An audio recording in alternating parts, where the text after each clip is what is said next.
Hello, kam jirtu hordoftoota nagaan koos na qaqqabu. Biyya dhiyoo fagoo warri jirtan, na hordofaa warri jirtan, miseejii naa barreessaa warri jirtan, koomentii akkasuma gaaffii garaagaraa na gaafachaa kan jirtanii bakka jirtanitti nagaan koo ammas irra deebi'ee isinin gaafadhaa isin haa qaqqabu. Egaa namoonni baay'een koomentii na gootaniittu na jajjabeessitaniittu ulfaadhaan jedha. Akkasuma gaaffii na gaafachaa kan jirtan. Anis immoo gaaffii keessan irratti hundaa'uudhaan barnoota tokko qabadhee isiniif dhiyaachaa jira. Ammas na waliin itti fufaa isin hordofaan jira. Biyya Arab Emiraatiis warri na hordofaa jirtan akkasuma biyya Turkiirraa, Ameerikaarraa, Yuunaayitid Kingdamiirraa kan na hordofaa jirtan hundumti keessaniyyuu ulfaadhaan jedha. Har'a barumsa addaa tokko qabadhee isiniif dhiyaadheen jiranis meeshaalee wal quunnamtii konkolaachistootaati. Konkolaachistoonni yeroo daandii irratti karaa fayyadaman yeroo deeman akkamitti walii galuu akkamitti maaliin wal quunnamuu kan jedhu irratti xiyyeeffata barumsi keenya har'a jechuudha. Koomentii na godhaa, yaada naaf barreessaa, sabiskiraayib, sheer godhaa, na bukkees dhaabadhaa. Wal wajjiniin sochoonaa anis amman danda'etti wanta gaaffii isinitti ta'u hundumaan isin gargaaruuf fedhii guddaan qabaa jechuudha. Egaan meeshaalee wal quunnamtii yeroo jennu fayyadamtoonni daandiis ta'e konkolaataa tokko karaa isaan ittiin yaada wal jijjiiranii jechuudha. Karaa isaan ittiin wal hubatan, wal dhaga'anii wanta ta'uu qabu godhanidha jechuudha. Kanaaf meeshaalee wal quunnamtii jennee warri nuti waamnu kun warra kamii dhimma konkolaachisaa keessatti yoo jenne ibsaa fuulduraa jira. Ibsaa fuulduraa biyya alaa warri jirtan headlaayitii jettanii waamtu. Biyyoonni ormaa afaan Ingiliffaatiin waan fayyadamaniif jechuudha. Ibsaan fuulduraa jira. Akkasuma ibsaa yeroo balaa nuti fayyadamnu jira, hazard kan jennu jechuudha. Ibsaan dhaabbii yeroo konkolaataa keenya karaa irra deemnu irraa bukkeetti qabne yeroo dhaabnu yeroo haara galfannu ta'uu danda'a. Yeroo immoo achi dhaabne deemnus ta'uu danda'a. Isaan kun ni jiru. Ibsaa maarshii duubaa jira. Yeroo duubatti deemnu gaa konkolaataan keenya ibsaan duuba isaa jiru hin ifa. Sun faayidaa mataa isaa qaba. Akkasuma ibsaan fireeniin jira. Fireenii irra yeroo jennu ibsaan ifu ergaa qaba jechuudha. Kan firiisiyooniis akkasuma gaa ibsaan saleedaa konkolaataa keenya cina jiran kilaaksiin yookiin immoo turumbaan garaagaraa nuti fayyadamnu ergaa guutuu qabu jechuudha. Ergaa nuti ittiin walii gallee daandii itti fayyadamnu sanarratti wal wajjiniin fayyadamnudha jechuudha. Kanaaf har'a gaa warri barumsa irra jirtanis akkasuma warri konkolaataa keessan baraa jirtan oofaa warri jirtan hundumti keessaniyyuu irra deebiinis ta'ee haaraa warri barachaa jirtan barumsa kana sirriitti tokko isaa faayidaa isaa waliin yeroon isinitti argisiisu ta'a jechuudha. Tokkoon ilaaluutti gaafa ceenu ibsaa fuulduraa irraa kaana jechuudha. Ibsaa fuulduraa bakka lamatti qoonnee ilaalla. Ibsaan gabaabaan jira, ibsaan dheeraan jira. Ibsaa gosa lamatu jira jechuudha ibsaan fuulduraa. Ibsaa gabaabaa kan nuti jennu baay'ee fageessee mul'isu jechuudha. Ibsaan gabaabaan meetira baay'ee keessatti fageessee kan mul'isu miti. Dhiyeessee naannoodhuma keenya fuuldura keenya meetira xiqqoo achi fageessee kan argisiisudha jechuudha. Argitanii amma fakkeenyaaf kuni as bakka ani isinitti argisiisaa jiru kanaan ibsaa gabaabaati jechuudha. Konkolaataan iddoo kana jiru kun nu fayyadamu.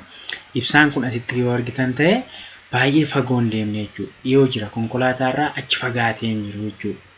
Kuni faayidaan isaa inni bakka fuuldura keenya sirriitti akka nuti arginuuf jechuudha gabaabumatti ibsaanii. Haa ta'u malee kan nuti fayyadamnu ibsaa gabaabaa meetira 50 keessatti jechuudha. Meetira 50 asitti warra jiran sirriitti akka arginuuf jechuudha. Garuu konkolaataan fuuldura keenya maalidha akka hin jeeqamnetti konkolaataan fuuldura keenya jiru akka hin jeeqamneef jechuudha ibsaa gabaabaa kan nuti fayyadamu. Kanaaf konkolaataa yeroo deemnu baay'inaan ibsaa gabaabaa fayyadamuu qabna jechuudha. Ibsaa dheeraa fayyadamne yoo ta'e konkolaatonni fuuldura keenya si'asee nutti dhufaa jiran maal ta'u hin jeeqamu jechuudha. Ibsaan dheeraan kun yeroo isaanitti ifu ija isaanii sirrii miti kontirool gochuu hin danda'an jechuudha. Konkolaataa ofii isaaniitii qabatanii jiran karaa sirriirra oofuu hin danda'anii jechuudha. Kanaaf ibsaan dheeraa yeroo baay'ee hin fayyadamnu jechuudha. Bakka kamitti fayyadamna? Bakka tiraafikni rakkoon tiraafikaa hin jirretti yookiin immoo lafa wal qixxaataa lafa yeroo baadiyyaa fa'aa halkan fa'aa deemnu yoo ta'e malee magaalaa keessatti baay'inaan ibsaan gabaabaatu fayyadamna jechuudha. Kun ibsaan kun lachanuu halkanidha kan nuti fayyadamnu. Guyyaa miti halkanidha. Faayidaan isaan gidduu jiru kana fakkaata jechuudha. Kun amma ibsaa dheeraadha. Fageenyatti meetira hanga 100tti fageessee argina jechuudha. Halaalatti argina. Haa ta'u malee konkolaataan kun yeroo baay'ee konkolaachistoota waan jeequuf rikamaandiin godhamu jechuudha. Ibsaa gabaabaa kana fayyadamnee sochoona jechuudha. Ibsaan gabaabaa kun lafa konkolaataan baay'een hin jirretti, lafa tiraafikni baay'een hin jirretti, rakkoon bakka hin jirretti, lafa fuuldura keenya sirriitti arguu dandeenyu irratti ibsaa dheeraa fayyadamuu dandeenya jechuudha. Itti dabaluun inni lammaffaan ibsaa dhaabbii yookiin paarking laayit kan jennudha jechuudha. Paarking laayitiin konkolaataa keenya dhaabnee yeroo deemnudha jechuudha. Konkolaataa dhaabnee yeroo deemnu ibsaa dhaabbii kana ibsu maaliif barbaachisa? Maaliif ibsina? Ibsaan dhaabbii kun fuulduraanis jira, duubaanis jira. Fuulduraanis akkuma argitan amma kun duubaan jira. Asiin fuuldura isaatiinis akkasuma jira. Asitti amma kan argaa jirtan kun fuuldura konkolaataati. Fuuldura konkolaataa kanaan ibsaan paarkingii jira jechuudha yeroo konkolaataa keessan dhaabdanii deemtan. Suni maaliifi halkanii yeroo dhaabdanii deemtanitti konkolaatonni fuuldura konkolaataa keessaniitiinis dhufan akkasuma duuba konkolaataa keessaniitiin dhufan akka konkolaataa keessan arganiif jechuudha. Konkolaataa keessan arganii akka irraa goraniif jechuudha. Halkan yoo ta'e ibsaa paarkingii osoo hin ibsiin yoo dhiistanii deemtan konkolaataan fuuldura duubaa dhufaa jiru itti bu'uu danda'a, balaan uumamuu danda'a jechuudha. Kanaaf ibsaanii dhaabbii yookiin immoo paarkingii laayitiin kun kanaaf fayyada jechuudha. Halkan ni fayyadamna jechuudha.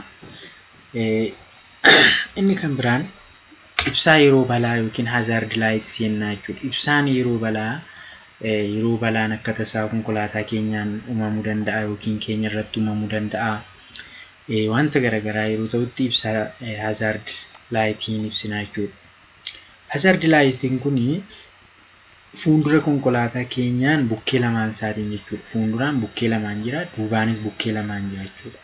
Arfanuun isaanii duubaanis fuulduraanis kan jiran duubaan lama, fuulduraan lama cinaan jechuudha. Warri jiran kun arfanuun isaanii al takkatti maal ta'u ifanii dhaamu. Ifanii dhaamanii rakkoon jiraachuu argisiisu jechuudha. Kun egaa yeroo rakkoon teeknikaan mudatetti fakkeenyaaf yoo fireeniin keenya qabuu didee, yoo mariin nu ajajamuu didee, wanti garaagaraa ta'uu danda'a. Akkasuma wanti balaan ta'e tokko yoo uumame kana fayyadamna jechuudha.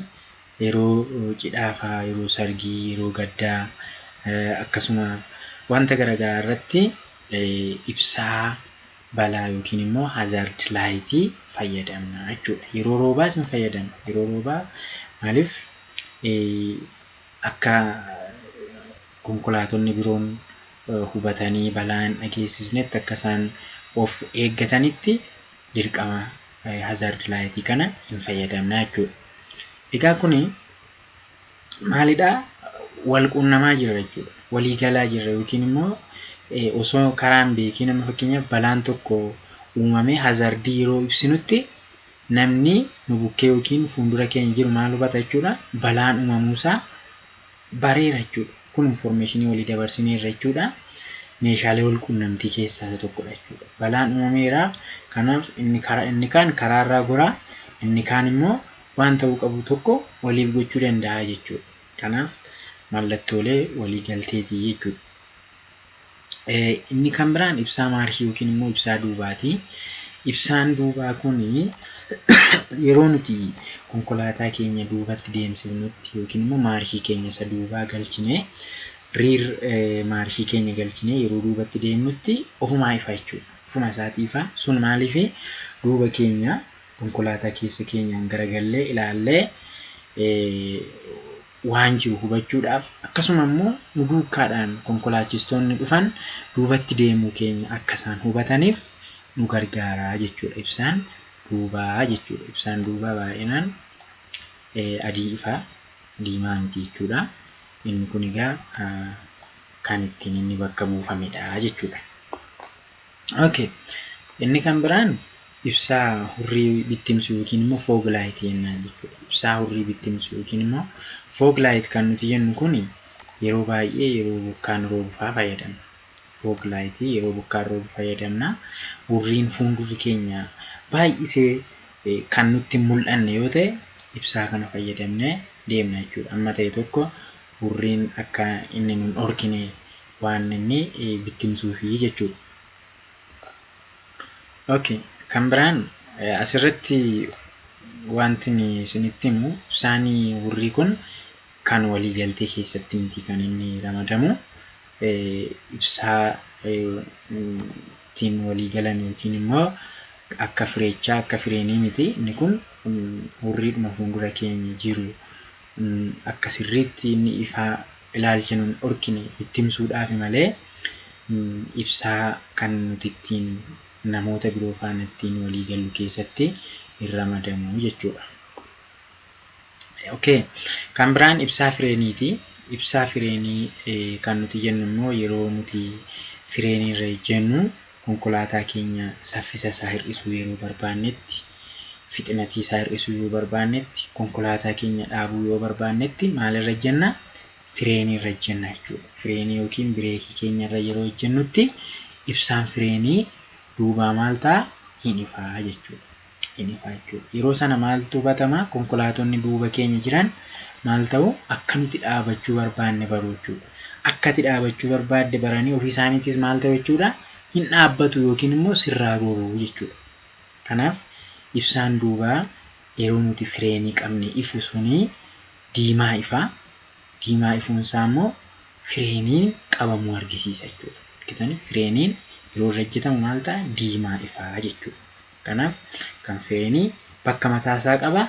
Bakka sanarraa diimaa ifeera taanaan konkolaataan saffisni isaa hir'ateera yookiin dhaabateera jechuudha. Kanaaf egaa konkolaattonni fageenya isaanii eeggatanii akka isaan deemaniif konkolaataa fuulduraatti akka isaan hin buuneef duubaan akka isaan arganiif gargaara jechuudha ibsaan fireenii. Okay. Kan biraan egaa ibsaa gabatee yookiin immoo gabatee bukkeetti kan jiru jira. Akkuma isin argitan kun baay'inaan halkani kan inni ifu. Baay'inaan halkan ifaa asitti akkuma argitanii kun konkolaattonni akka wal arganiif yeroo halkan wal bukkee darban konkolaataa kana bira darbeera moo ittiin bu'a kan jedhu adda baafachuuf bukkee kana ibsaa kanaan ilaallatu jechuudha. Ibsaa cinaa kanaan ilaallatu. Kanaaf ibsaa gabatee yookiin ibsaa cinaa jennaan jechuudha. Fakkeenyaaf gara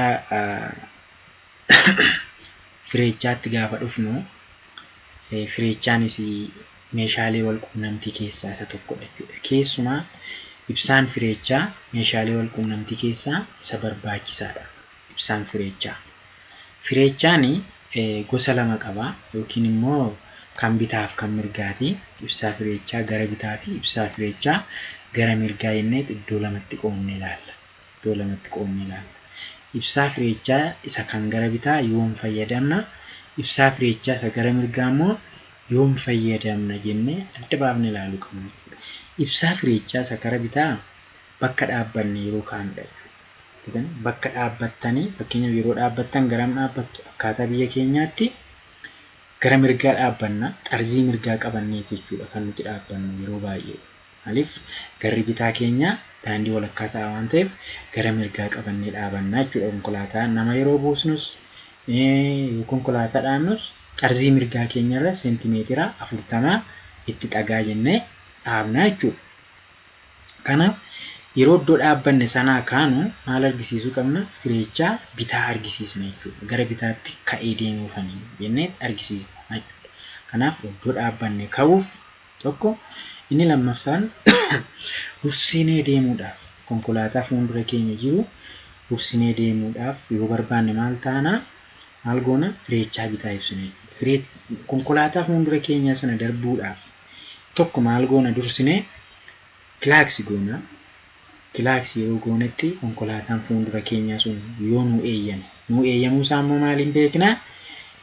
Fireechaa mirgaa yeroo inni ibsudha jechuudha. Fireechaa mirgaa ibseera taanaan gara mirgaatti goraa jira jechuudha. Gara mirgaatti goreera taanaan immoo nuuf karaa kennaa jira jechuudha. Nuuf karaa kennuu isaa erga barree booddee konkolaataan keenya warri duubaa immoo akka hubataniif maal goona? Fireechaa bitaa keenya ibsinee erga isaan duuba keenya jiran immoo nu eeyyamanii ilaallachaa maal goona? Karaa keenya dursinaa jechuudha. Konkolaataa fuuldura keenya dursinaa jechuudha. Inni kan biraan gara bitaatti marfachuudhaaf, fakkeenyaaf marfannee deemuudhaaf daandiin bakki itti marfatan yeroo geenyutti irra marfannee gara bitaatti deebi'uuf fireechaa bitaa keenya ibsinaa jechuudha. Okay. Kan biraan sarara gara mirgaa irraa bitaatti jijjiirrachuufis kallattii jijjiiruuf radiif maqayyar kallattii keenya jijjiiruudhaaf kallattii bitaa keenyaan naannonnee duubatti deebi'uuf warra kanaan maal fayyadamna? Fireechaa bitaa fayyadamna jechuudha. Fireechaa bitaa fayyadamna jechuudha. Gara fireechaa mirgaatti yeroo dhufnu immoo dhaabbachuuf nu fayyada tokko. Fireechaa mirgaa jechuun deemaa too jirru dhaabbachuudhaaf gara harka mirgaa keenyatti gorree dhaabbachuu qabna mitiiree. Kanaaf maal gochuu qabna? Fireechaa mirgaa keenya ibsina jechuudha. Fireechaa mirgaa keenya ibsina. Sana booddee mirga keenyatti goruu akka nuti barbaanne konkolaatonni duuba keenya jiran hin hubatu jechuudha. Hin hubatu, karaa nuuf kennu jechuudha. Kanaaf konkolaachisaan bira darbuu konkolaachisaa biraa dabarsuufis konkolaataan akka yeroo duubaa fakkeenyaaf kilaaksiin si gaafachuu danda'u. Konkolaataan duuba kee jiru kilaaksii gaafa sitti godhu na dabarsiisin jechuu barbaadeeti jechuudha. Kanaaf ati maal goota yeroo san? Fireechaa mirgaa ibsitee gara mirgaatti gortee dabarsita jechuudha. Yeroo hundumaa karaa bitaa kee darba waan ta'eef. Yeroon kanaas akka biyya keenyaatti naasaa jira. Akka biyya Itoophiyaatti waan naasaa jiru jechuudha. Maaliif? Marii bitaa fayyadamna waan ta'eef akka biyya keenyaatti akka kanatti naasaa jira jechuudha. Okay. Gara mirgaatti marfachuuf akkasuma bitaarraa gara mirgaatti kallattii jijjiirrachuudhaaf fireechaa mirgaa ibsannaa jechuudha. Kanaaf fakkeenya asirraa yoo ilaallu gabaabumatti kun fireechaa mirgaa fi fireechaa bitaa adda baasnee ilaallee jira asirratti. Kun amma fireechaa mirgaati jechuudha. Fireechaan mirgaa duuba keenyaan duuba konkolaataatiin karaa mirgaa ifa jechuudha. Fireechaan bitaa akkasuma. Fireechaan bitaa duubaa fuuldura karaa mirgaa ifa jechuudha. Karaa bitaa ifa jechuudha. Kan bitaa karaa bitaa ifa, kan mirgaa kallattii mirgaatiin ifaa jechuudha. Okay. Ibsaa fireechaa haala kanaan erga haasofnee booddee yeroo tokko ibsaan fireechaa nu jalaa tabalaasha'uu danda'a. Konkolaachisaan ibsaan fireechaa yoo tabalaashee yookiin immoo yoo rakkoo teeknikaa godhate yeroo muraasaaf amma hojjechiisutti mallattoo harkaa isaatiin fayyadamuu danda'a. Mallattoo harka isaa fayyadama. Fakkeenyaaf biyya keenya keessatti nuti marii bitaa fayyadamna isiniin jedheen jira. Mariin biyya keenya keessatti gara harka bitaa jira jechuudha. Harka bitaa waan jiruufi konkolaachisaan fireeniin fireechaan isaa hin hojjetu ta'e yookiin immoo elektirikaal siistamiin isaa kun hin hojjetu yoo ta'e maal godhaa? Jalqabarraa isteeppiidha yoo ilaallu jalqabarratti fakkeenyaaf ibsaa fireechaa yeroo hin hojjennetti konkolaachistoonni milikkita garaagaraa fayyadamu. Isaanis fakkeenyaaf bakka dhaabbatanii ka'uuf, kallattii jijjiiruuf, konkolaataa dursuuf, dabarsuufis, mirgatti yookiin bitaatti naanneffachuuf, karaa bitaa isaanii duubatti deebi'uuf, konkolaataa duuba isaanii jiru dabarsuuf, dhaabbachuuf, warra kanaaf hunduma isaaniitiif maal fayyadamu? Milikkita harkaan argisiisuu ni danda'u jechuudha. Harkaan maal argisiisuu danda'a yoo jettanii na gaafattanii fakkeenyaaf konkolaataan tokko gara bitaatti naanneffachuu yookiin immoo bakka dhaabbatanii ka'uu yoo barbaade isa dura haasofne waa'ee fakkeenyaaf fireechaa bitaa duraan dursinee haasofne irraa fireechaa bitaa bakka fayyadamu sanatti jechuudha. Fireechaa bitaa bakka fayyadamu sanatti bakka dhaabbate ka'uuf yookiin immoo fira naanna'ee karaa bitaa deemuu yoo barbaade tokko daawwitii karaa bitaa isaa jiru hin buusa jechuudha. Foddaa harka bitaa isaa jiru daawwitii isaa maal godhaa gadi buusa jechuudha. Edda isa gadi buuse booddee harka mirgaa isaatiin marii jabeessee qabata jechuudha. Harki mirgaa isaa marii sirriitti qabata. Harka bitaa isaa baasee maal godhaa? Harka bitaa isaa alatti diriirsuun gara alaatti diriirsee akkas maal jedhaa? Olii fi gadi qaba jechuudha. Bitanii akkas olii fi gadi qabee na dabarsi jedha jechuudha. Harka bitaa isaa fayyadama jechuudha. Harka isaa diriirsee gadi yoo qabutti konkolaataan akka inni iddoo dhaabbatee ka'uu barbaade warri duuba jiran hin hubatu jechuudha. Akka inni deemuu barbaade warri duuba jiran hin hubatu jechuudha. Inni kan biraa mirgatti naanneffachuu yoo barbaade yookiin immoo dhaabachuu yoo fedhe immoo jechuudha. Dhaabbachuu yookiin mirgatti deebi'uu yoo barbaade akkuma duraa sana maal godha dura daawwitii isaa gadi buusa. Daawwituma karaa bitaasaa jiru gadi buusa. Akkasuma harka isaa mirgaatiin marii sirriitti qabata. Harka isaa bitaa maskootii irraan baasee foddaa irraan baasee maal godhaa? Digirii 45 akkas godhee akka darbuu barbaadu quba isaa shanan kana akkatti harkisiisa jechuudha. Darbuu akka barbaadu haala kanaan dhaabbachuun barbaade yookiin immoo mirgatti naanneffachuun barbaade jedhee harka isaa kanaan agarsiisa jechuudha. Akka isa duraa sana akkana diriirsee gadi hin qabu kana akkanatti 45 digiriidhaan ol qabee argisiisa jechuudha. Egaan firoota koo barumsi kun waan guddaa barattu jedhee yaada. Kunneen mallattoolee wal quunnamtiiti jechuudha. Konkolaachistoonni yeroo karaa qaxxaamuran, yeroo walitti dhufan, yeroo karaa walii kennan, yeroo wal dabarsan kan isaan ittiin wal quunnaman karaalee kanaanidha jechuudha. Kanaaf mallattoolee wal quunnamtii kunniin egaa rakkoo isinitti ta'a jedhee yaadu kana booddee gaaffii yoo qabaattan yaada yoo qabaattan na quunnamaa.